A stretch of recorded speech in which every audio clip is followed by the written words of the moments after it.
من يهده الله فلا مضل له ومن يضلله فلا هادي له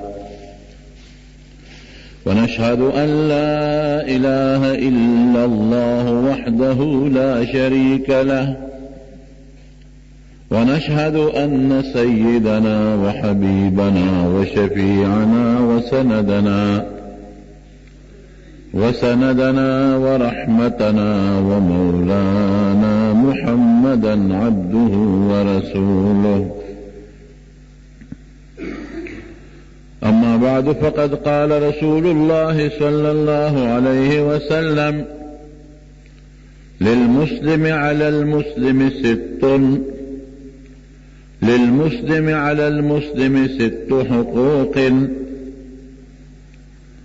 يسلم عليه إذا لقيه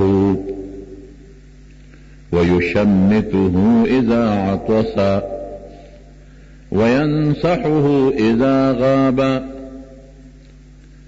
ويجيب دعوته إذا دعا إليه ويتبع جنازته وينصحه إذا غاب ويعوده إذا مرض ويصلي عليه إذا مات أو كما قال عليه الصلاة والسلام. نبی کریم صلی اللہ علیہ وسلم فرمائی کہ دیو مسلمان پا بل مسلمان شپق حقونه دی. مسلمانان چې خپل منځ کې ژوند تیری اوسیږي نو حدیث پاک کې راځي داسې ژوند به تیری لکه د یو بلډینګ او د آبادۍ په شان. یو آبادي او بلډینګ په یو بل باندې کلکوي، ستن کې دا په دې لاندې څه کلکوي او لاندې په بره کلکوي. دا آبادي د دا جومات تاسو ورته ګورئ، هر یو د دې آبادۍ جز او هر یو دیوال او چت او غاړې دا په یو بل کلک دي، یو بل سره خښتې نښتې دي، یو بل له لاسونه ورکړي دي، دا بلډینګ جوړ دی. که دا یو دیوال تیوت بلډینګ به ختم شي، که دا ستن تیوته بلډینګ ختم شو، که ځمکه کمزورې شوه بلډینګ به غورځېږي، او که بره چت کمزورې شو بیا به بلډینګ نقصاني شو. دقه رنګې مسلمان له پکار دی چې دا مسلمان یو بل سره داسې ژوند تیر کړي چې یو بل کې دننه لاسونه ورکړي، یو مسلمان د بل مسلمان نه ځان جدا حساب نه کړي. یو بل حدیث پاک کې راځي نبی علیہ السلام فرمایي وی دا ټول مسلمانان دي داسې شي لکه یو وجود، د یو وجود یو ګوته چې خوږېږي ټول ورسره دردېږي، که په غاښ درد شي ټول وجود دردېږي، که په غوږ درد شي ټول وجود دردېږي، که په ګوته درد شي ټول وجود دردېږي، که په سترګه درد شي ټول وجود دردېږي، او خوب نه ورځي ټول وجود نه. دارنګې چې په یو ادنا مسلمان د دنیا په یو ګوټ کې تکلیف راشي په کار دی چې ټول پیو دردېږي. دا خو د مسلمانانو خپل منځ کې سره یو بل سره کم حقوق دی او تعلقات دی. بیا په خپله کلي کې او په خپله محله کې په یو بل یو څو حقونه دي. نو ما چې کم حدیث درته ولوست دې کې د یو شپږو حقونو ذکر کړی دی. دا نه چې ګنې دا شپږ حق دی او نور شته دی، نه، دا شپږ هغه حقونه دي چې دا لوی حقونه دي او زمونږ د معاشرې سره ډېر نږدې تعلق دی. او که په دې شپږو حقونو مسلمان عمل وکړي نو معاشره به ډېره خشته شي او ښکلې شي او ورورولي به پکې جوړه شي. نو نبی علیہ السلام فرمایي للمسلم علی المسلم ست حقوق، د مسلمان په مسلمان شپږ حق دي، هر مسلمان په بل، که خپلې دی او که پردی دی، که رشتہ دار دی او که دوست دی، خو د مسلمان په مسلمان شپږ حقونه دي. لومبی حق څه دی؟ یسلم علیه اذا لقیه، چې کله دی ورسره ملاو شي نو سلام به پرې واچي، یو بل ته به وایي السلام علیکم، ابا جواب ورکی وعلیکم السلام. دا لومبی حق شو. لومبی سلام اچول چا دی؟ لومبی سلام حضرت آدم علیہ السلام واچو چې کله آدم علیہ السلام خدای پاک په جنت کې پیدا کړ نو د فرشتو یو ډله وه نبی الله ورته فرمایل وی ورشه په دغې ډلې سلام واچوه وی الله څنګه سلام پې واچو وی داسې وایه چې السلام علیکم ورحمت الله وکې ده چې هغې څه جواب درکوي نو حضرت آدم علیہ السلام لاړ او د هغې فرشتو په ټولګي سلام واچو وی السلام علیکم ورحمت الله فرشتو ورته وی وعلیکم السلام ورحمت الله وبرکاته نو الله آدم علیہ السلام ته اعلان وکړو وی دا ستا او ستا د بچو یو بل سره ستړي مشي دي یو بل سره چې بېلاوېږې داسې به وایم زه یو بل سره دا ستړي مشي کوئ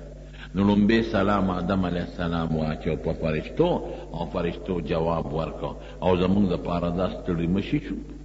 چې دنیا ته آدم علیہ السلام راغی نو بچو به هم دقه چل کو السلام علیکم ورحمت الله بل موی وعلیکم السلام ورحمت الله دا زمونږ آداب دي د یو بل د ملاقات او د مسلمان په مسلمان د سلام دا حق دی معنی څه ده انګریزان وی ګډ مارننګ ګډ ایوننګ سار د خشا او بیگا د خشا سار د خده او بیگا د خده هغې دا الفاظ وی مونږ لګوره سلام داسې عجیبه دی السلام درې معنی دی علماو څه نور هم لیکلي دي خو دا درې غټې مشهورې معنی دی یا خود السلام د خدای نوم دی قرآن شریف کې الله فرمایي السلام المؤمن المهيمن العزيز الجبار المتكبر نو سلام د خدای نوم دی نو السلام علیکم السلام معکم خدای دې تا سره مدد وکړي الله دې ملګری شه څومره ښکلې معنا لري السلام علیکم دا طالبان پوهېږي یو حرف جر د بل په معنا مستعملیږي السلام علیکم الله دې در سره وي الله دې مدد وکړه الله دې مل شه بلا معنی څه ده سلام په معنا د سلامتیا دی سلامت الله علیک خدای دې سالم وساته الله دې حفاظت وکړه د الله حفاظت څه دی خدای دې د بدن حفاظت وکړه الله یې د مال حفاظت وکړه الله یې د بچو حفاظت وکړه الله یې د دین او الله یې د خاندان د ټولو حفاظت وکړه ګوره یو پوټې غوندې جمله ده او دریاب په کوزه کې بند دی څومره ډېره فایده ورکوي دریمه معنی څه ده السلام علیکم هلکه زما د طرف نه ګورې تا ته سلامتیا ده ښه تا ته ضرر نه رسوم زما نه سالمې سلامتیا نه به په ژبه ضرر در رسیږي نه به په لاس در رسیږي او نه به په اشاره در رسیږي او نه به په خط و کتابت او په موبایل او په ټلیفون څه نقصان در رسیږي څومره ښکلې معنی شوې خدای دې مل شه الله دې مدد وکړه د خدای سلامتیا دې پته وي او زما د طرف نه ته محفوظ او سالم تا ته به څه نقصان نه رسیږي دا د سلام معنا شو ورحمت الله د خدای رحمتونه دې پته نازل شي دومره ښکلې معنا ده او د خدای برکتونه دې در باندې نازل شي برکات څه ته وایي چې لږ شي به ډېر خیر پکې برکتونه چې نازل شي عمر به دې لږي فایده به د خدای ډېره مخلوق ته ورسوي مال به دې لږ خیرات شي ثواب به ډېر بچي به دې کمی او خدای به دله پکې ډېر لوی خیر واچوي دا برکتونه شو نو څومره ښکلې معنا شوه السلام علیکم ورحمت الله وبرکاته که دا وی ډېره ښه ده قرآن شریف کې الله فرمایي اذا حییتم بتحیة فردوها که تا ته څوک السلام علیکم ووایي نو تاسو ورته فردوها وی وعلیکم السلام او یا د هغې نه بهتر ورته ووایه هغه السلام علیکم ووایي ته وی وعلیکم السلام ورحمت الله وبرکاته دا سلام د مسلمان هرکلی دی یو سړی یو نیک سړی په لاره روانو یو ماشوم جړل ګوره په ماشومانو به هم سلام اچوي د نبي علیه السلام مبارک طریقه دا ده هغې خو په حدیث شریف کې فرمایي چې کشر دی په مشر سلام واچي او ښځه دی په سړي سلام واچي، مرتبه کې کمه ده. او چې په لاره څوک تېرېږي او څوک ناست دی، دا تېرېدونکي دی په دې ناست باندې سلام واچي، امي دی په عالم باندې سلام واچي، او شاګرد دی په استاد باندې سلام واچي. دا طریقه شوه. لیکن یو بل حدیث پاک کې راځي افشوا السلام، وی سلام خور کې، ډېر زیاتې خور کې. نو علما د هغې معنا لیکي چې ته ناست دی او په تا څوک تېرېږي، حق خدا چې هغه سلام واچي، خو ته پې مخکې شه، ځمکې نه والا آواز ورکړه السلام علیکم ورحمت الله. او ماشوم له پکار دی چې په مشر واچي، خو ته پې مخکې شه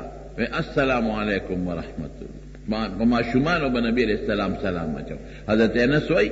وی زه په عمر کې خو کشرم، یو ځل رالم په نبي علیه السلام ته را مخامخ شم، وی قسم دې زما نه مخکې شو او ما ته السلام علیکم ورحمت الله، کشر دې را باندې مخکې شو. ښځه به په سړي اچوي، سړی دې ور مخکې شي په ښځه دې واچوي. حضرت عایشه صدیقه رضی الله تعالی عنها فرمایي چې نبي علیه السلام به کور ته راغی نو په اوچت اواز به وی السلام علیکم ورحمت الله. او زه یو ځل بیمار وم ناجوړ وم، نو یې راتبه او په ما به سلام اچو السلام علیکم ورحمت الله کیف فیکم، په تاسو د سلامي طبیعت هم څنګه دی. د ښځې نه تپوس هم په بیمارۍ کې کولی شي او په ښځه سلام هم اچولی. زمونږ پښتانه خو په ښځه په سلام شرمېږي، په ښځو به مونږ سلام اچو، ولې ښځه کې څه چل دی؟ سلام خو دعا ده، تا هم ورته دعا وکړه، اب هم درته دعا وکړي، څه بده خبره خو نه ده. بلکې مسله د دین دا ده چې کور ته ننوځي چې هېڅوک پکې نه، نو بیا هم سلام واچوه. بیا به څه وی؟ بعضې علما وایي السلام علیکم ووایه، کیدای شي پیریان وي فرشتې دي په هغې ستا سلام شو، دا آسان دی. او بعضې علما وایي چې داسې ووایه السلام علینا وعلى عباد الله الصالحین، نا کې تم راغلی او عباد الله صالحین د خدای نیکان بندیان په هغې کې فرشتې هم راغلي، کور کې خو فرشتې شته که نه، داسې ووایه. نو په ماشومانو به حضور پاک سلام اچو. نو دا نیک سړی په لاره تېرېږي او ماشوم جاړل، ځان له ناست دی او جاړي او طبیعت یې داسې برابر نه دی. اوس دا سړی وایي چې دا ماشوم په دې لار په غاړه ناست دی، نور واړه هلته لوبې کوي لګیا دي، منډې ترړې وایي. نو په دې ماشوم سلام واچوم او که نه؟ دې خو په ما ناچي، د ده خیال دی چې ناچي. او که زه پې واچوم نو دا خو ماشوم دی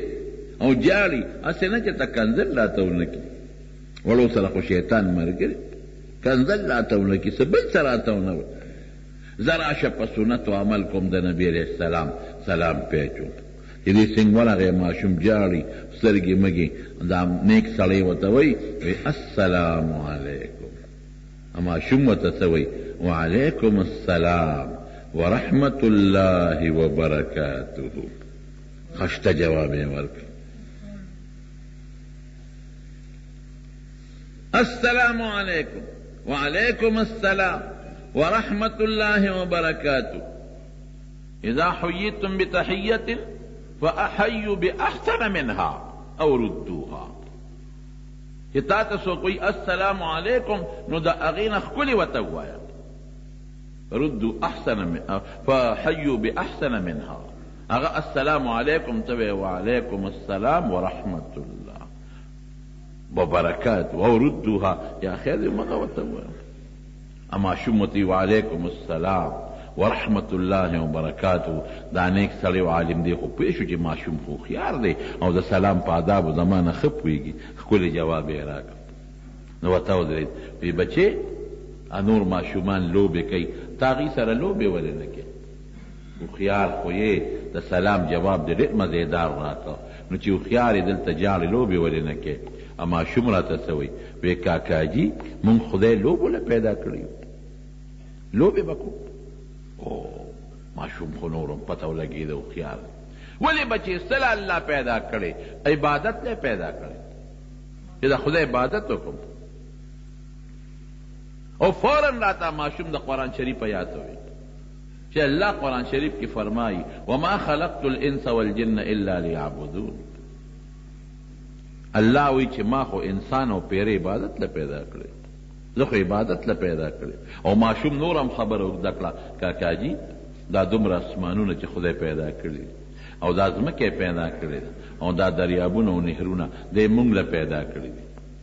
زمونږ د فایدې دپاره. اوبو کې زما فایده ده، مونږ له خدای پیدا کړه. او سمندر دریاب کې زمونږ فایده ده، میان کبان دي پکې وریځې جوړېږي او په مونږ بارانونه کېږي. او دا اونې بوټي زمونږ د فایدې دپاره او دا حیوانات ټول خدای پاک زمونږ د فایدې دپاره پیدا کړي دي. نو مونږ یې سره پیدا کړو د خپل عبادت. نو که د قیامت پر ورځ خدای زمونږ نه تپوس وکړي چې ما دومره نعمتونه تاله پیدا کړل چې ته زما عبادت وکړې او تا بیا هم زما عبادت ونه کړې، مونږ به خدای له څه جواب ورکوو؟ واقعي ګورې وروڼو داسې ده. اللہ قرآن شریف پہ فرمائے افحسبتم انما خلقناکم عبثا وانکم الینا لا ترجعون. تاسو ته خیال ده چې ما تاسو عبث پیدا کړ، صرف لوبو ټوپو له، فوټبال له، کرکټ له، ولیبال له، منډو ترړو له، دې له پیدا کړ چې بس دا لوبې به کوې. ورزش په خپل ځای یو حق دی د بدن پتا چې ته ورزش وکړې، واقع پیاده ګرځې کولی شي. او کرکټ او فوټبال نه دې څوک نه منې کوي که د ورزش په خیال کې نو بالکل کولی شي کم. خلک په خپل ماحول چار دیواره کې دننه ورزشونه کوي، ټیک ده. داسې نه چې ټوله زندګي دې په هغې برباد کړه، نه مونځ شته او نه روژه شته او نه دین شته او نه اسلام شته او دغه لوبې ټوکې دي. ټول مخلوق نن په دې غم اخته دی، ټول مخلوق په لوبو او په ټوکو هېڅ فایده پرې مرتبه نه ده. دا ورزش دې ته و چې سهار نه ماسخوتنه پورې لګي او مونځ هم پرېږدي او ډوډۍ هم پرېږدي او ټس او ټوس دې جوړ کړي. دا خو ورزش نه شو، دا خو تا مقصد وګرځو. ورزش خو یو ورزشي وي د خپل بدن د صحت د ښه کولو لپاره سړی لږ ساعت کوي، خو تا مقصد وګرځو. لوبو ټوکو له خدای پیدا کړی، تا نه به قیامت پر ورځ خدای تپوس کوي دا چې ګیم دې ولې نه ګټه، کپ دې د بل ملک نه ولې نه راوړه، د ملک نوم دې په دې کرکټ ولې نه اوچتاو. تا نه به خدای تپوس کوي مونځ دې ولې نه کوو، عبادت دې ولې نه کوو، زما تابعداري دې ولې نه کوله، او د محمد مصطفی صلی اللہ علیہ وسلم پشان شخصیت میں ضرور لے گا هغه سره د مینه او تابعداري ولې نه کړې. دا تپوس په ده نه کوي. بس مونږ خو نه بس ژوند تېر که زمارو د دنیا دا ژوند دا یو عارضي ژوند دی، مقصد خیرت دی. داسې مثال دی لکه سړی لاور ته ځي په ګاډي کې، نو مقصد لاور دی، هلته د کپړې دکان دی، کپړې له روان دی مثلا، یا هلته بل څه کارخانه د هغې له روان دی او دی په بس کې ځي، نو مقصد ستا بس نه دی، مقصد ستا هغه لاور ته تلل دی. اوس دا سړی پاډه کې ولاړ دی او کله یو بس ته خېږي دا خو مې نه دی خوښ، کله بل ته خېږي دا خو مې نه دی خوښ، کله بل ته خېږي لکه په سولې دا بس اخېستی دی او دا ما په 100,000 روپۍ دا مې نه دی خوښ، بل ته خېږي. هلکه ته د بس سودا کې که ته پکې سفر کې دا دې تپوس وکړه دا څه کې وی زه لاور ته ځم، نو لاور ته چې دی نو په د بسونو تپوس نه که نه دا قمقل سړی دومره وګوره چې لکه بس لږ په صحت روغي چې په اسانه دې ورسوي، سیټې لږ پوستې مزېدارې چې په اسانه دې ورسوي، بس دونه وکړه. نور دا نه چې دا بس تا مقصد خو نه دی چې ته بس پسې لګېدلې، مقصد خو د لاور به دې په ځای پاتې شي. دقه رنګې د دنیا دا ژوند دی، دونه ژوند پکې تېر کړه چې لکه د بس خشته سیټې او په اسانه دې ورسوي، چې دا ژوند دې لږ ښکلې تېر شي او خیرت ته دې په اسانه ورسوي. دا مونږ مقصد وګرځو. بس خو پردی شی دی، اخو زما نه دی، هغه له خو زه کرۍ ورکوم، اخو پردی شی دی لاور کې به تی کوشم خیر او خلاص. دقه رنګې د دنیا دا ژوند دی، بل پې سورلي وکړه چې کوشو آخرت ته لاړ،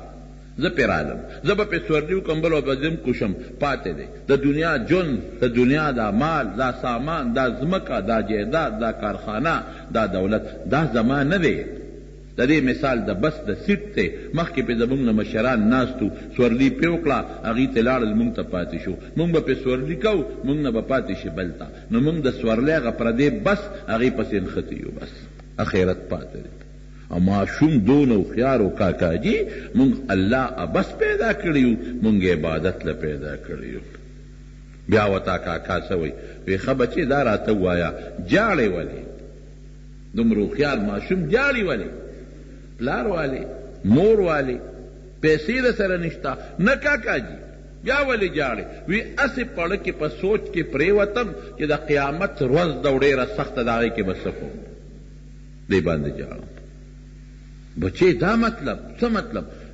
بابا ورسره کېناست، مولانا صاحب ورسره کېناست چې لږ خدای عبرت یو ماشوم دی، خدای عبرت یو نمونه نه. څه قیامت څه معنا څه چل دی؟ قیامت پر ورځ به ټول مخلوق راشي نو آدم علیه السلام ته به سپارش شروع کړي ابوی نشم کولی ګوره څومره لوی پیغمبر ابوالبشر بیا به نوح علیه السلام ته راشي هغه ته به سفارشونه شروع کړي ابوی نشم کولی بیا ابراهیم علیه السلام ته به راشي سفارشونه به شروع کړي ابوی نشم کولی بیا موسی علیه السلام ته ابوی نشم کولی بیا عیسی علیه السلام ته ابوی نشم کولی بیا به نبی علیه السلام نه راشي دومره سخته ورځ دومره سخته ورځ د کاکاجي چې د قیامت په دغه ورځ به هر سړی د خپلې ښځې نه د رور نه د پلار نه د مور نه بچو نه تښتي دومره سخته ورځ د کاکاجي چې مشرانو نه مو اورېدلي دي چې نور به رانږدې شي هر سړی به په خولو کې ډوبي ډوب په دې جاړم کاکاجي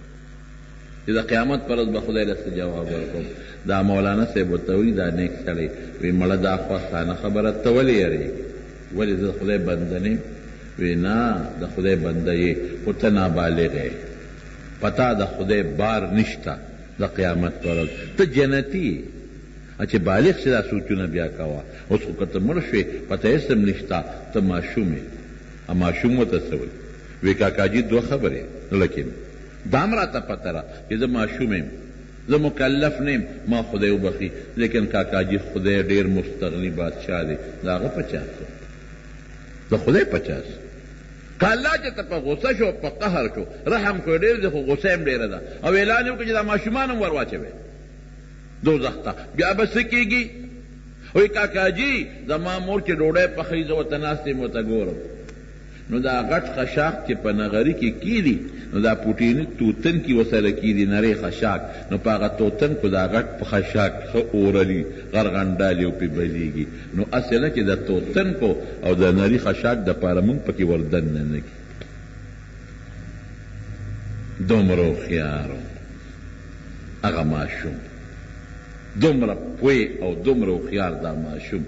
به هر کې دا خو د هغه ماشوم هوښیارتوب دی دا خو د هغه په زړه د خدای یو یره ده خدای لیکي چې زمونږ بچي ټول هم داسې شي چې د ماشوم په اړه کې د خدای او د قیامت دروازې دا یره راله چې دی لوی شو د نه به یو لوی سړی خدای پاک جوړوي لیکن زما وروڼو اصل بنیادي څیز د دې ته رالم چې د هغه ماشوم دونه هوښیار و چې آداب یې زده کړي دي مشر ورته وایي السلام علیکم هغه ته څه وایي وعلیکم السلام ورحمت الله وبرکاته نن زمونږ ماشومان په دې پوهېږي یا سم نه پوهېږي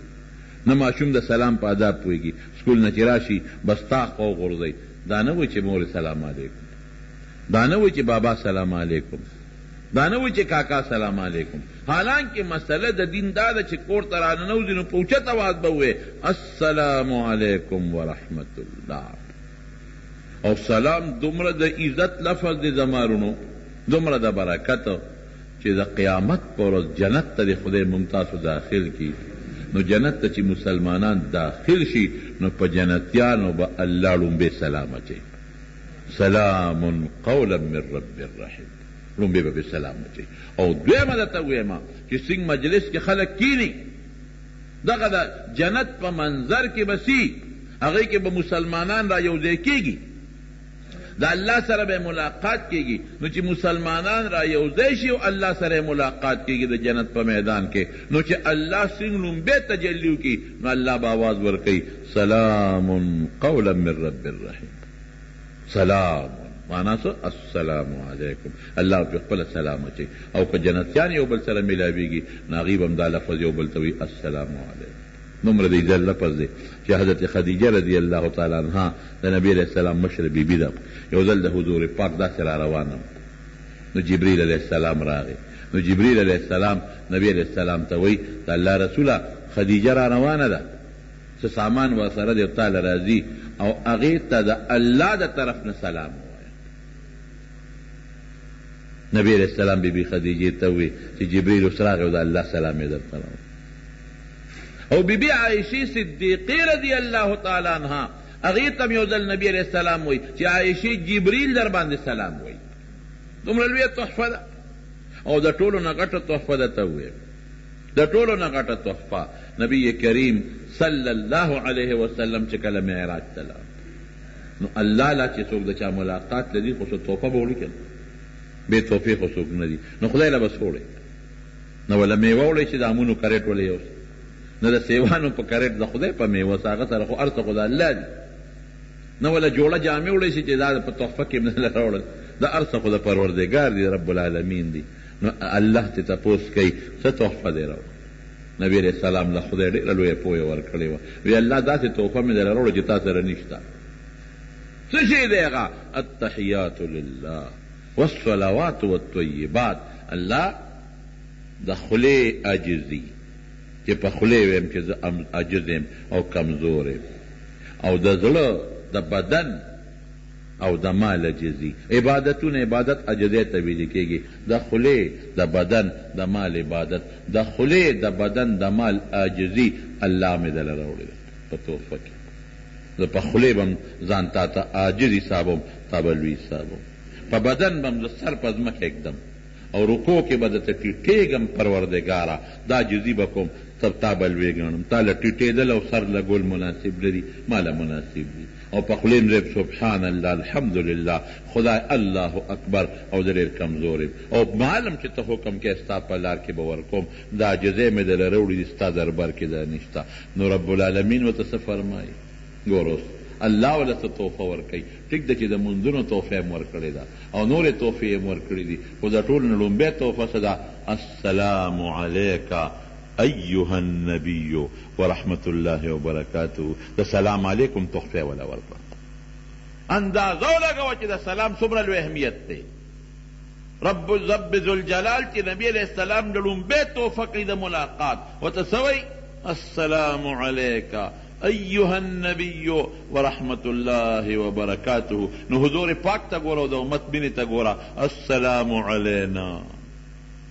علماء لیکي عباد الله الصالحین خاص ذکر کړو علینا کې ګناهګار امت، په ما او زما په ګناهګار امت تم سلامي. او چې کستا نیکان بندگان دي که فرشتي دي او که مسلمانان نیکان دي په هغوی دې سلامي. قبول دې ما ته ستا سلام. سلام دومره لوی شی دی، مونږ پرې نه پوهېږو. نو سلام مونږ نه اچوو. ګډ مارننګ، ګډ ایوننګ عربی الفاظ استعمالوو. عربی باندې مونږ شرمېږو. سلام علیکم، سلام علیکم، سام خو مرګ ته وایي، السلام الموت. سلام علیکم ته دې مړ شي، دا خو دې ورته خیره وکړه. او پښتانه څه وایي؟ هغوی د هغه ځای نه اواز کوي ښه چارې. چار څلورو ته وایي. چار څو ته وایي؟ څلورو ته، چې ښه په څلور بولی شي. دا خو دې ورته خیره وکړه، سلام خو دې پرې وانه چوه. د پیغمبر مبارک تابعداري کوئ، ښه په ډکه خوله وایه السلام علیکم. څنګه به وایه؟ لږ ځای کې څنګه به وایه؟ السلام علیکم. ښه دروند وایه، مه شرمېږه. قسم په خدای په سنتو به صحابه نه شرمېدل، موږ پرې شرمېږو. یو صحابي لاړ او په بصره کې ګورنر شو، بصرې ته لاړ او ډوډۍ خوړه، نوړی ته په ځمکه پرېوته. چې نوړی ته په ځمکه پرېوته، نوړی راوچته کړله او چې کم خاورې او پورنخښتې وې د ځمکې نه، هغې ته وغورځولې او باقي خولې ته کړه. هغه خپل سیکرټري ورته وایي چې کوم ورسره ناست و، وایي صاحب دا کار بیا ونه کړي. خلک به وایي چې دا دونه حیرتناک دی، ډوډۍ په ځمکه پرېوته، خلک ګند ته غورځوي.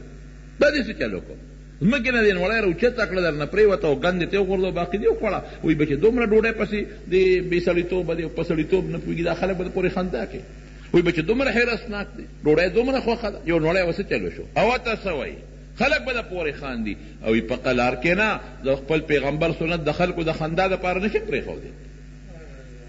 ما ته نبی علیہ السلام مبارک دقه فرمایلی دي چې نوړی ده نه پرېوته، چې کوم خورې مورې دي هغه ته لرې کړه او باقي خولې ته واچوه. ډوډۍ ولې ضایع؟ او دقسې ما خپله الحمدلله کړي دي، په ډېرو مجلسونو کې ګیر شوی، ډېرو مجلسونو کې چې هغې کې د سنتو نه خلاف خوراک او ډوډۍ خوړلې کېږي. ما د سنتو خلاف نه ده خوړلې، د سنتو مطابق مو سره خوړلې ده. مې خپل کار به کوي دا خلک بالکل چې پروا نه ساتي. د پیغمبر مبارک سنت د هر چا نه مخکې دي. خلک د انګریز په سنت شرمي، پتلون د انګریز سنت دی. هغه څونه خلک پرې فخر. یو خو دا ده چې یو سړي د ضرورت لپاره پتلون استعمالوي، خو ټیک ده، څه خبره نشته. لکه بعضې څیزونو کې حکومت لازم کړي چې خامخا باچي، لیکن د ضرورت نه علاوه چې سړی استعمالوي، ولې زه استعمالوم؟ څه چل شوی ده چې زه استعمالوم؟ خو انګریز داسې لباس اچوي که نه، ټی خو انګریز اچوي، زه اچوم که نه. نو د انګریز په طریقه نه شرمېږه، د پیغمبر په طریقه شرمېږه. خو درون اواز سره به وایه السلام علیکم ورحمت الله. دا وایه که دا ورته چې ستړی مشي او په خیر رالی دا جیز دي لکه نبی علیه السلام به مرحبا وی مرحبا اهلا وسهلا عرب اوسم وی مرحبا اهلا وسهلا مرحبا پیغام اوسه هیڅ تکلیف در باندې نشته فراخه ځای ته رالی اهلا وسهلا پیغام اوسه خپلو لرالی پردو لنې راغلی او نرم ځای لرالی سخت ځای لنې راغلی باقاعده دقسې اواز ورکوه نو که څوک ورته دا وایي چې السلام علیکم وعلیکم السلام په خیر رالی ستړی مشي جوړې روغې دا خیر دی دا هم د هغې عربۍ مفهوم دی په بله معنا سره دا ورسره ویلی شي خو سلام باچی کور ته چې ننوځي سلام اچوه په ښځه سلام اچوه ښځه په خاوند سلام اچوي په بچو سلام اچوه مخکې کېږه پې چې بچو ته چل وښیې بچې سلام وانه چي دې ته زر خفه شي په ما زوی سلام وانه چو داسې مه کوه سنت مه پرېږده ته پې سلام واچوه بچې السلام علیکم ابا او شرمېږي بیا به در باندې مخکې سلام اچوي سنت ته ادا کړل خبره خلاصه شوه دو مسلمانان دی یو بل سره روانه ده نبی کریم صلی الله علیه وسلم فرمایي دو مسلمانانو خو درې ورځو نه زیاته روانه هم ګناه ده درې ورځو نه زیاته روانه به مسلمان یو بل سره نه ولې د جوړې ابتدا د کېښودله چې څوک ورمخکې شو دا په دواړو کې بهترین دی زمارونو یو خبره خو سلام شو للمسلم علی المسلم ست حقوق د مسلمان په مسلمان شپږ حقونه دي یو حق دا اذا لقي یسلم علیه اذا لقیه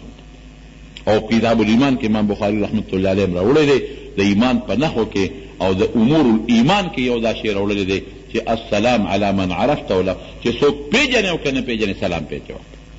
بالکل اچو په کافر سلام به څنګه اچوې په کافر سلام نو هغې کې السلام علی من اتبع الهدى خیر دی که ته مجبور ضرورت ته دی نو السلام علیکم هم ورته ویلی شي خو لکې به دا راولې لکې به دا راولې چې خدای دې د کفر نه سلامتیا نصیب کا الله یې د کفر نه سالم کا دعا ورته وکړه چې خدای پاکي مسلمان کی دا ورته ووایه کافر ته او که هغه در باندې سلام واچو صرف وعلیکم به وی بل بس نه وی بی عائشه صدیقه فرمایي یهودیان براله یو یهودی راغی په نبی علیہ السلام سلام اچو نو خیره وکړه وی السلام علیکم السلام علیک سام مرګ ته وی نو بی عائشه له غصه ورله وی بل السلام علیک وی پتا دې او د خدای لعنت دې در باندې وي د خدای غضب دې در باندې وي نبی علیہ السلام ورته عائشه ارفقي نرمي کوه دا څه کې وی تاو نه لیدل د الله رسول هغه ته څه وی هغه ته خیره ونه کړه چې السلام علیک نبی علیہ السلام ما ورته ویل چې وعلیک نو دا هغه خیره زما دپاره خدای نه قبلوي او زما هغه د هغه دپاره خدای قبلوي نو که کافر در باندې سلام واچو بس صرف وعلیک لفظ وایه دویم ټکي ورته مه وایه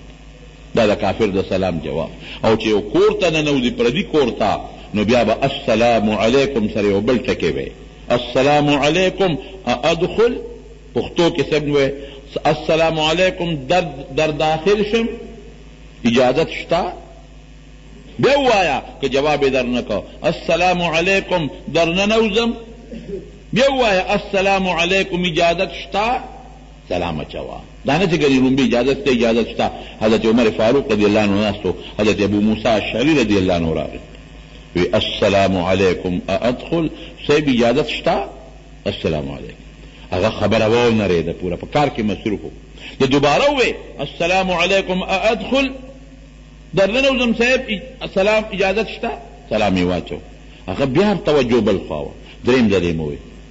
بس چې دریم ځل یې ابو موسی اشعري ته روان شو عمر صاحب چانه تپوس وکړو یاره ابو موسی اواز مې واورېده وی صاحب درې ځله سلام واچو درې ځله اجازت وغوښته خو تاسو غږ ونه کړه واپس لاړ ورشه راولې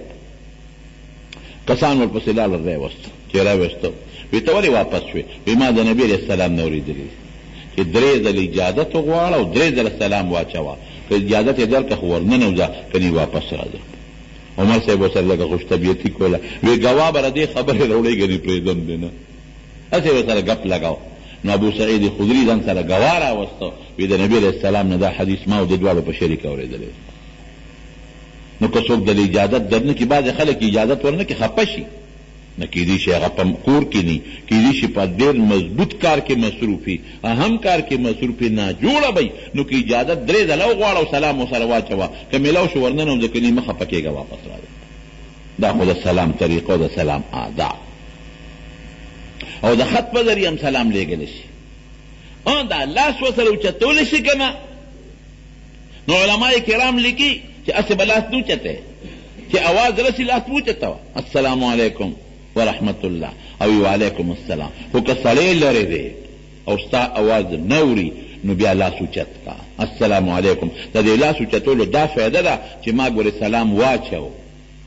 ابا موی چې وعلیکم السلام په دې لاس دقه اشاره ده چې زما د سلام جواب راکوه ما سلام اچولی دی. او که سلام دې په خولې ونه وي او تش لاسونه یو بل ته اوچتی دا په شریعت کې نشته دا بیا ګناه تش لاس به نه اوچتی. په بعضې کسانو به ګورې سلام نه اچي یو څوک اودس ماتی په هغه به سلام نه اچي چې څوک بربنډي غسلخانه کې دی مثلا په هغه به سلام نه اچي چې څوک په ګناه کې لګیا دی ګناه کوي جواري کوي مثلا یا شراب څکي په هغه به سلام نه اچي چې کوم سړی د قرآن شریف تلاوت کوي په هغه به سلام نه اچي چې کوم سړی په مانځه ولاړ دی په هغه به سلام نه اچي. که ته راننه وتې او څه ناست دي او څه په مانځه ولاړ دي نو سلام واچوه خیر دی دا ناست خو به جواب درکړي که که درس شروع دی د دین په هغې به هم سلام نه اچي درس نه به یې نه وباسې په اطمینان سره کښېنه په دې به سلامونه نه اچي. او زما وروڼو چې سلام دی واچو دا سنت دی سلام جواب فرض دی فحیو باحسن منها ردوها.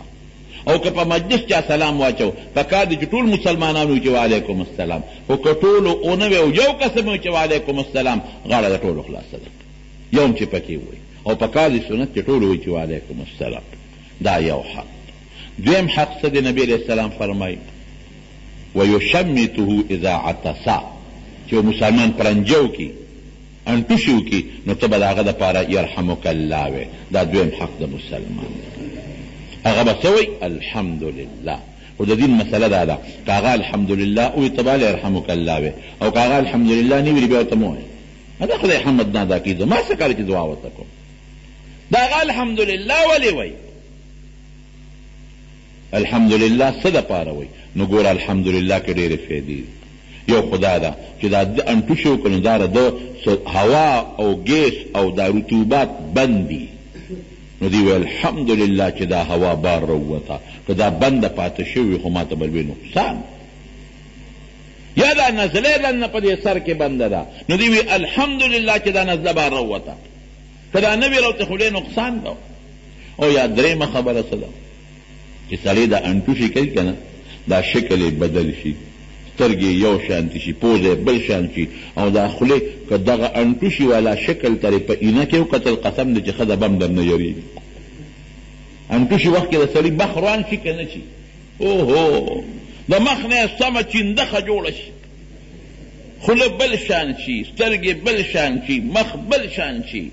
او داسې شي چې خوله دا سترګې بل شان شي یو لوی مصیبت جوړ شي یو لوی مصیبت. نو چې دی وی الحمدلله خدای چې شکل دی راله واپس سم کو ګنې که د انټوشي وخت کې مې کوم شکل او دا دی راله سم نه کو په دغه حال دی راله پرېښود خو خلکو به وی چې هلکه د قهقاب پیرې راغیم بیا به څه کې بیا به ترې ښځه او بچي م یېرېږي دا شکل سم کو خدای تا ماله الحمدلله. او دا بل دی ورته وي یرحمک الله که څه بیماري در کې وي نو خدای در باندې رحم دا به وی سنت. په دې خدای یو سړی جنت ته لیږلی یو لوی عالم چا په خوب کې ولیده وی الله د سره څه وکړل وی په یو پوټي نشي یې وبخلی یو عالم یو سړی ولیده عالم ورته وی خدای را سره څه وکړل وی په یو پوټي نشي یې وبخلی وی څنګه وی الله راته وی چې ګورې ګناهونه خو دې ډېر کړي یو سنت دی یو موقع کې ډېر خشته طریقې سره جمع دی کړی دی په هغې دې بخم الله څه سنت معنه لاجب. وی یو ځای کې یو بحري کښتۍ وه دا بحري کښتۍ په دریاب کې لږه لرې ولاړه دا غاړې ته نږدې نشي راتلی هغې کې لاندې ویښ کې جورې نو غاړه کې خو خاوره خټی ځمکه یي هلته نشي راتلی نو بحري کښتۍ لرې ولاړئ نو په دې وړو لانچونو کې دا سامان ورته رسئ او یا د مشین په ذریعه ورته سامان ورخیجئ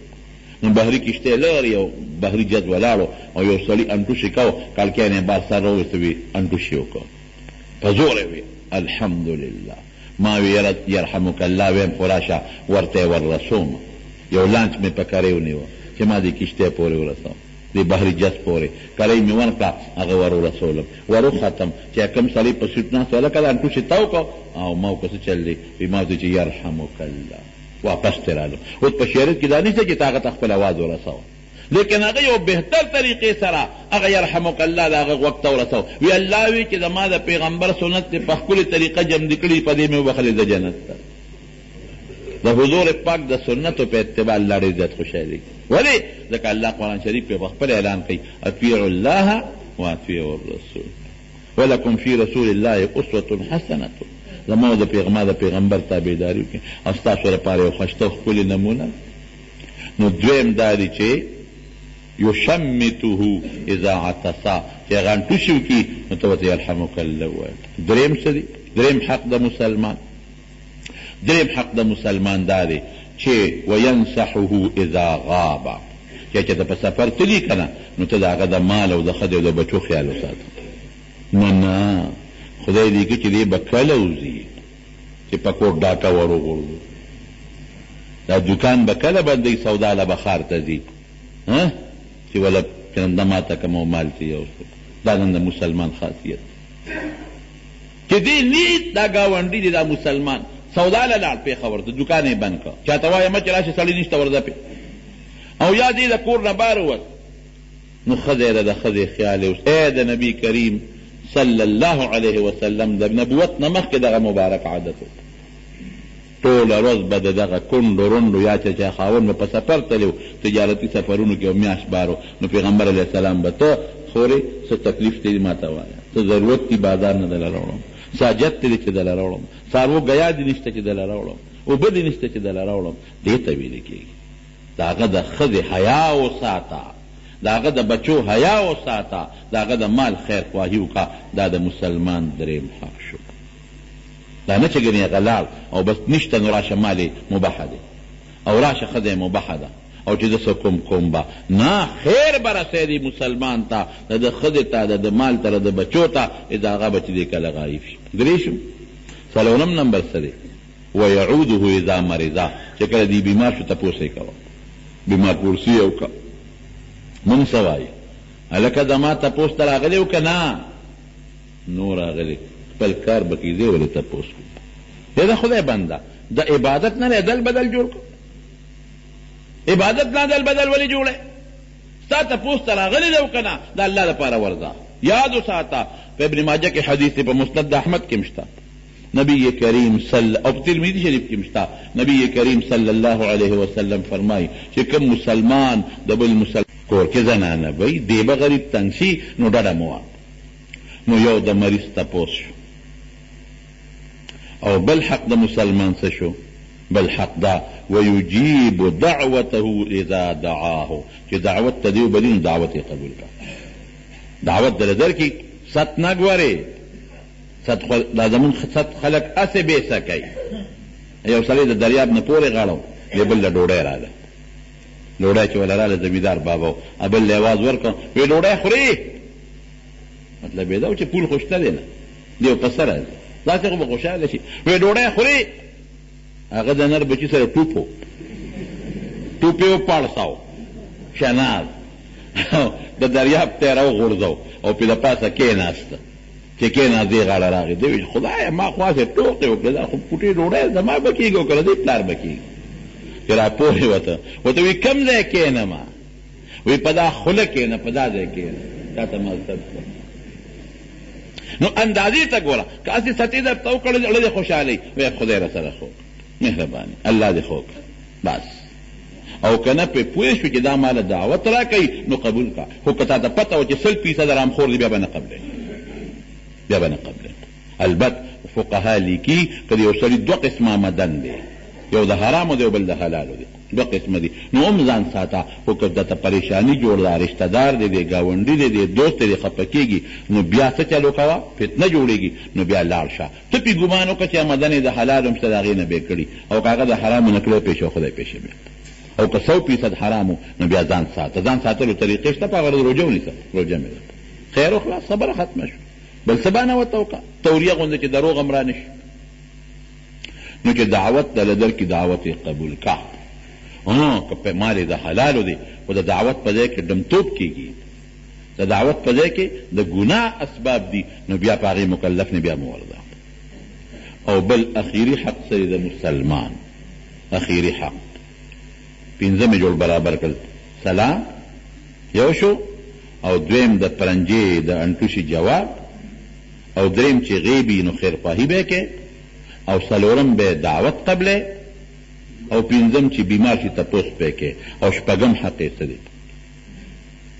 شپږم حق دا چې ویشهد جنازته اذا ماتا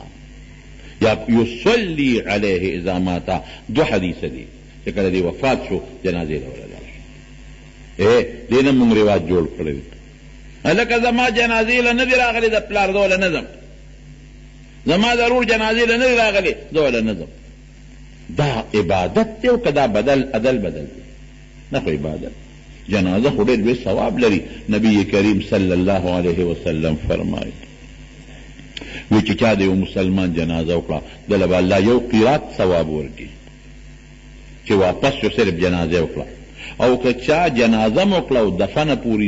ایثار شو دله به الله 2 قیراته ثواب ورکړي. او قیرات څومره دی؟ د احد د غر عمره. د احد غر څه 3.5-4 کیلومتره کې ډېر لوی غر دی، ډېر اوږد غر دی. دومره ثواب په تشه جنازه میلاویږي. او که دفنه پورې ایثارېږي نو 2 قیرات ثواب دی. زمون جنازه نن دا عدل بده. قسم دې که د خدای دپاره څوک جنازه کم خلک د خدای دپاره کوي، دا ګوره د حقیقت دی. دا خلک جنازو پسې ټول عمر ګرځي، مازدیګر وخت یې مونځ نه کوي جنازې ته. زمونږ اهمیت خو د جنازې نه زیات دی. ماسپښین مونځ نه کوي، جنازه وکړو دغه ځای نیغ کور ته ځي، په جنازه دې دلته کې وکړه په 2 بجې 1:30 بجې مونځ دې مونځ نه کوي او نیغ جنازې ته ځي. او ډېر خلک داسې دي چې هغوی جنازې له لاړ شو جنازه نه کوي. یاد وساته چې کم خلک د جنازې په وخت کې په میدان د جنازه کې حاضر دي، په هغوی فرض د خامخا به کوي. د شیخ صاحب رحمه الله فرمایله وی چې زما یو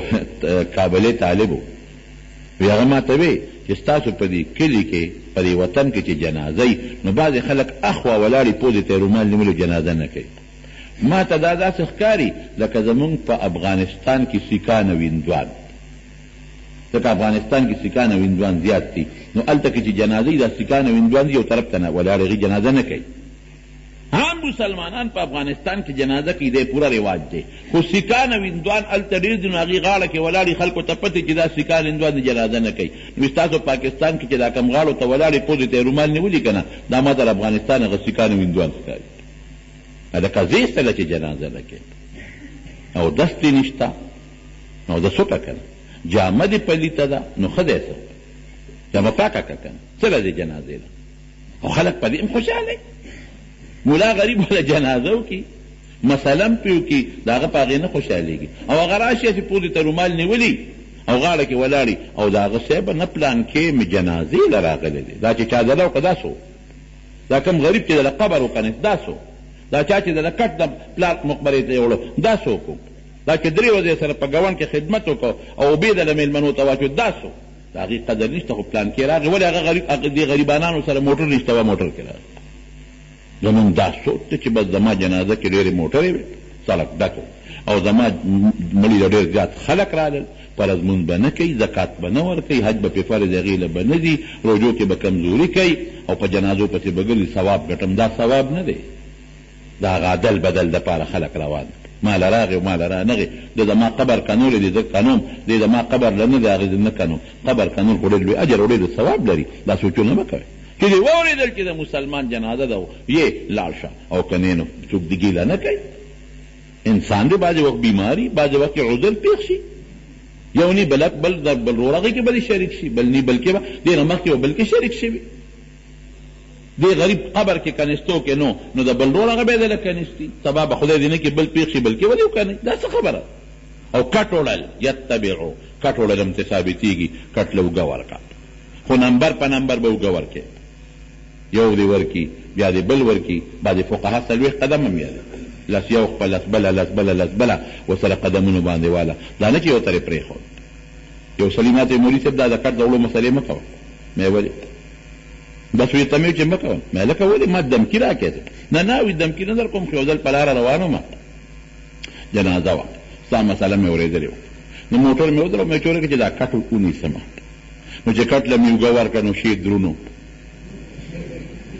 درونو یا خدای پاکه بیا به څوک رانږدې کېدل نه، خلک یې ټول ستړی کړی وي روان یم مخکې خدای پاکه وي اخره کې مې واکړي چې پرېږدم یې خدای ته وګورئ راشئ. بیا خلک راځي لوګي رانه یې واغېسته. ما ویل که زه خو سره ګورې دا ټکې ویمه چې اوږه ورکه خو ګورې بیا بل دې وشي ځکه بعض انسان درونی دغه نه که نه او بعضې سپکي هسې نه چې بس تا اوږه کړه او بل ترې وروسته شو چې زه بس خلاص شوم تی نمبر په نمبر به اوږه والا ورکې یتبع جنازته اذا ماته نو جنازې پسې هم لاړ شه د جنازې مونځ هم وکړه قبر دفن کي سم واخله دا د مسلمان حقونه دي نو دا شپږ حقونه دا یوازې دا شپږ نه دي دا اهم حقونه دي دې کې عام خلق مبتلا دي ځکه نبی علیه السلام ذکر وکړو نور د مسلمان په مسلمان ډېر زیات حقونه نو دا حقونه تا جمدي کړل نو الله ته سرخرو شوې د قیامت پر ورځ او چې دا ما درته نن کومه خبره وکړه په دې موږ مسلمانان عمل وکړو رښتیا وایه معاشره کې به څومره سکون راشي څومره اطمینان به راشي څومره ورورولي به قایمه شي جګړې ختم بغض ختم حسد ختم لکه د ما تپوس یې پرون کړی دی زه نوم زما د مال او د ښځې خیال یې ساتلی دی ګوره په ما د هغه ځای نه په ډکه خوله سلام اچوي پرنجه ووایم زر راته یرحمک الله وایي او د مریض تپوس مې کوي او زما جنازو لځي نو دې سره د مسلمان سره ښه تعلقات جوړېږي اتفاق جوړېږي ځکه خو نبي علیه السلام د دې ذکر کوم الله تعالی دې موږ له د سنتو تابعداري نصیب کړي پروردګار دې موږ له د دې حقوقو د جمدي کولو توفیق راکړي الله د مسلمانانو اتفاق نصیب کړي خدای موږ د پریشانو نه وساتي یا الله موږ د آفتونو نه وساتي پروردګاره موږ د سازشونو د سکیمونو نه وساتي خدای د بغضیانو د بغضونو نه وساتي الله د حاسدینو د حسدونو نه وساتي خدای د شریانو و شرونو نه وساتي الله د امت مسلمه اتفاق او اتحاد نصیب کړي پروردګاره که څوک بیماران دي ته وله شفا ورکړي که څوک قرضداران یې قرضونه اخلاص کړي خدای چا ته څه پریشانۍ دي ټینشنونه دي هغه په خیر او په خوشحالۍ بدله کړي الله موږ ته د اسلام او د ایمان هدایت نصیب کړي الله زموږ بچي د لوفرو د جرم نه وساتي په دې وطن کې الله د قرآن او د سنت نظام راولي پروردګاره چې کوم مشران وفات دي ته مغفرت نصیب کړي او چې کوم جمدي دي ته روغ صحتونه دراز عمرونه ورکړي او زموږ دا کشر کل دا نوجوان طبقه الله د ګمراهونه د فسق و فجور نه الله تعالی په امن و امان کې وساتي اخر وخت کې په خپل دا کلمه نصیب کړي لا اله الا الله محمد رسول الله ګرانو محترمو اوریدونکو د شیخ الحدیث مولانا محمد ادریس صاحب په دې 603 نمبر 61 کې تاسو د مسلمان په شپږو حقوقو باندې بیان واورېده دا به تاسو ته پېښور ښار کې بیرون کچرې ګیټ اشرف روډ سره فقیر خان ناصر خان کیسټ هاوس کې د ناصر خان او حیدر خان سره ملاویږي د دې نه علاوه د شیخ الحدیث مولانا محمد ادریس صاحب د هر جمعې تقریر به هم تاسو ته د دې دوکان نه ترلاسه کیدی شي او یاد لرئ زما 30 نمبر 61 مارکیټ ته راورسېده دا به په میموري کارت کې او د ټیپ کیسټ کې هم تاسو ته د دې دوکان نه ترلاسه کیدی شي ټلیفون نمبر دی 255 29 12 په مدینه کې اوسېدې د مصطفی سره وې خیر الورا سره وې په مدینه کې اوسېدې د دلربا سره وې خیر الورا سره وې جندونه لګوي خو یو ځای د مصطفی سره وې خیر الورا سره وې جندونه لګوي خو یو ځای د مصطفی سره وې خیر الورا سره وې په مدینه کې اوسېده وطن مې نه ده پکار خغبی کفن هلتا کفن میں ندا پکار خیر دے راحت دی عزیزا بدن میں ندا پکار خوچ گل دل منو دا ختم الانبیاء سروے خیر الورا سروے په مدینه کې اوسېدې د دلربا سره وې خیر الورا سره وې ژوندونه لږ وې خو یو ځای د مصطفی سره وې خیر الورا سره وې او د دې دنیا عیش او عشرت عزت بس کړه مزه د دې فانی دنیا بقا دولت بس کړه مزه حور غلمان په خینوانه جنت بسکړه مزه کاش چې نصیب هلته زه د محبوبا سره وې خیر الورا سره وې په مدینه کې اوسېدې د دلربا سره وې خیر الورا سره وې ژوندونه لږ وې خو یو ځای د مصطفی سره وې خیر الورا سره وې شزم په اور د فراقت کې د سرور مدني لوګې لوګې شم په مجوره کې د دلبر مدني کاش چې خورې وې د دره د پیغمبر مدني یا جارو که شوې د روضې جاروی ما سره وې خیر الورا سره وې په مدینه کې اوسېدې د دلربا سره وې خیر الورا سره وې ژوندونه لږ وې خو یو ځای د مصطفی سره وې خیر الورا سره وې ژوندونه لږ وې خو یو ځای د مصطفی سره وې خیر الورا سره وې سری ګریوان وې سر ببره د یار د دروې ګدا خیر د فقیر خو هرګزه محبوب نه نوې جدا او ترېنه چاپېره لوګې شوې تن زماوے فدا د یو نوکر په حیثیت د مصطفی سره وې خیر الورا سره وې په مدینه کې اوسېدې د دلربا سره وې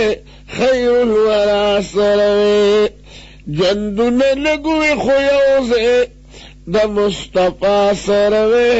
خیر الورا سره وې خالق از غلام حبیبه